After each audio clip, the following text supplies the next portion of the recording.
SC ST माझ्या बांधवांनो, हा व्हिडिओ पूर्ण बघा आणि शेअर करा, व्हायरल झाला पाहिजे। हायकोर्टानं असं म्हटलं, जो कोणी जातीविषयक शिवी देईल SC ST ला तर ॲट्रॉसिटी लागणार नाही। मग काय म्हणाल तुम्ही? म्हणजे त्यानं शिवी कुठली दिली पाहिजे? त्यानं काय केलं पाहिजे? SC ST ला छेड केला पाहिजे? म्हणजे जातीविषयक गाली दिली, शिवी दिली तर त्याच्यावर ॲट्रॉसिटी लागणार नाही। पण बघा, हायकोर्टाचं बोलणं आहे।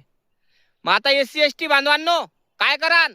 कोण एखाद्या मनुवाद्यांनी, एखाद्या सहनवाद्यांनी, जातीवाद्यांनी शिवी दिली तर त्याच्यावर तुम्ही ॲट्रॉसिटी लावू शकणार नाही। म्हणजे हे ॲट्रॉसिटी खतम करण्याचा प्रयत्न चालू आहे। धीरे धीरे सगळ्या जे आपल्याला अधिकार दिलेले आहे ना, हे सगळे खतम करणार हे मनुवादी, सहनवादी। हे स्टार्ट आहे ॲट्रॉसिटी खतम करण्यासाठी। समजलं काय? धीरे हे ॲट्रॉसिटी खतम करणार। काही दिवसानं SC ST OBC हा व्यक्ती हा गुलाम राहणार। कळलं काय? गुलाम राहणार, गुलाम। नक्की कमेंट करून सांग, शेअर कर, व्हायरल झाला पाहिजे व्हिडिओ। जय भीम, जय शिवराय।